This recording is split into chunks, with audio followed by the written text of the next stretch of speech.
বৃষ্টিটা সেদিন অদ্ভুতভাবে নামছিল, না ঝমঝম, না একেবারে থেমে থেমে। ঠিক যেমন মানুষের বুকের ভেতরের কান্না, চোখ দিয়ে পড়ে না, কিন্তু ভেতরে ভেতরে সব ভিজিয়ে দেয়। রেল স্টেশনের প্ল্যাটফর্মে দাঁড়িয়ে ছিল সে। ট্রেন আসতে তখনও কিছুটা দেরি, অথচ তার মনে হচ্ছিল এই কয়েক মিনিটই হয়তো তার জীবনের শেষ সময়, যেখানে সে সবকিছু হারাবে। সে বারবার তাকাচ্ছিল ফোনের দিকে, শেষবারের মতো যদি একটা কল আসে, একটা মেসেজ, একটা শব্দ, থেমে যাও। কিন্তু কিছুই এলো না। তার নাম ছিল আরিফ। খুব সাধারণ একজন মানুষ, জীবনে খুব বড় স্বপ্ন দেখার সাহস ছিল না, কিন্তু ভালোবাসতে জানত গভীরভাবে। সে যখন ভালোবাসে, তখন পুরো মানুষটা দিয়ে ভালোবাসে। হিসাব কষে না, ভবিষ্যতের লাভ লোকসান দেখে না, শুধু বিশ্বাস করে। আর সেই বিশ্বাসটাই ছিল তার সবচেয়ে বড় ভুল। মেয়েটার নাম ছিল নীলা। নামটার মতোই নীল ছিল তার চোখে লুকানো বিষণ্ণতা। প্রথম দেখায় কেউ সেটা বুঝতে পারত না। সে হাসতো খুব সুন্দর করে, এমন হাসি যেটা দেখলে মনে হয় এই মেয়েটা কোনোদিন কাঁদতেই জানে না। তাদের পরিচয় হয়েছিল একেবারে সাধারণভাবে, কলেজের লাইব্রেরি। একই বই নিতে গিয়ে দুজনের হাত লেগে গিয়েছিল। নীলা তখন হালকা হেসে বলেছিল, আপনি আগে নিন। আরিফ সেদিন বইটা নেয়নি, শুধু বলেছিল, আপনি পড়ে নিন, পড়ে আমি নেব। সেই পড়ে তা আর শেষ হয়নি। ধীরে ধীরে কথা বাড়ে, প্রথমে বই নিয়ে, তারপর ক্লাস নিয়ে, তারপর জীবন নিয়ে। আর একসময়, না চাইলেও, ভালোবাসা এসে দাঁড়ায়। নীলা খুব সাবধানী ছিল। সে শুরুতেই বলেছিল, আমি সহজ মানুষ না, আমাকে ভালোবাসা মানে কষ্টকে ডেকে আনা। আরিফ হেসে বলেছিল, কষ্ট যদি তোমার সঙ্গে আসে, তাহলে সেটাও মেনে নেব। সেদিন নীলার চোখে পানি এসে গিয়েছিল। সে হয়তো বুঝেছিল এই ছেলেটা আলাদা।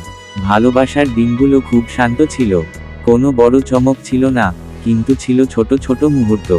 বিকেলের চা, হেঁটে যাওয়া, চুপচাপ বসে থাকা। মাঝে মাঝে নীলা হঠাৎ চুপ করে যেত, অনেক দূরে তাকিয়ে থাকতো। আরিফ জিজ্ঞেস করলে বলতো, কিছু না, পুরনো কিছু ভাবছিলাম। আরিফ আর প্রশ্ন করত না। সে বিশ্বাস করত যে মানুষ ভালোবাসে, সে একদিন সব বলে দেবে। কিন্তু কিছু কথা কখনো বলা হয় না। নীলা যে পরিবার থেকে এসেছে, সেখানে ভালোবাসার দাম ছিল না। সেখানে সম্পর্ক মানে ছিল দায়িত্ব, সামাজিক সম্মান, হিসাব। তার বাবা স্পষ্ট করে বলেছিল, ভালোবাসা দিয়ে সংসার চলে না। নীলা লড়াই করার চেষ্টা করেছিল, অনেক রাত জেগে কেঁদেছিল। আরিফকে কিছু বলেনি, শুধু নিজের ভেতরে ভেতরে ভাঙছিল। একদিন হঠাৎ সে বলেছিল, আমাদের একটু দূরে থাকা দরকার। আরিফ ভেবেছিল, সাময়িক কিছু। সে বলেছিল, যেমন চাও। কিন্তু সেই দূরত্ব বাড়তে থাকে। মেসেজের উত্তর দেরিতে আসে, ফোনে কথা কমে যায়, নীলার কণ্ঠে আর আগের উষ্ণতা থাকে না। শেষ দিনটা এসেছিল খুব নীরবে। নীলা ডেকেছিল দেখা করতে, রেল স্টেশনের কাছেই। বিকেলের আলো তখন ম্লান হয়ে আসছে। সে খুব শান্ত গলায় বলেছিল, আমার বিয়ে ঠিক হয়েছে। আরিফ প্রথমে বুঝতেই পারেনি কথাটার মানে। মাথার ভেতর শব্দটা ঘুরছিল, বিয়ে, বিয়ে, বিয়ে। সে শুধু জিজ্ঞেস করেছিল, আমি? নীলা চোখ নামিয়ে বলেছিল, তুমি ভালো মানুষ, কিন্তু আমার জীবনটা আমি বেছে নিতে পারিনি।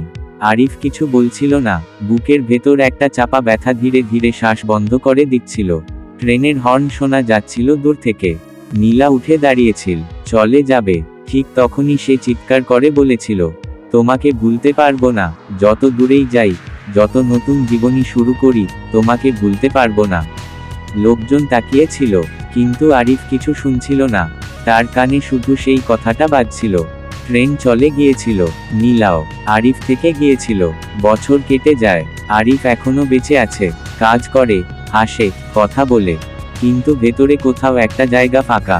সেখানে কেউ ঢোকে না। কখনো রাতে হঠাৎ ঘুম ভেঙে যায়, বৃষ্টির শব্দ শুনলে বুক ভারী হয়ে আসে। লাইব্রেরির গন্ধ পেলেই মনে পড়ে যায় একজোড়া নীল চোখ।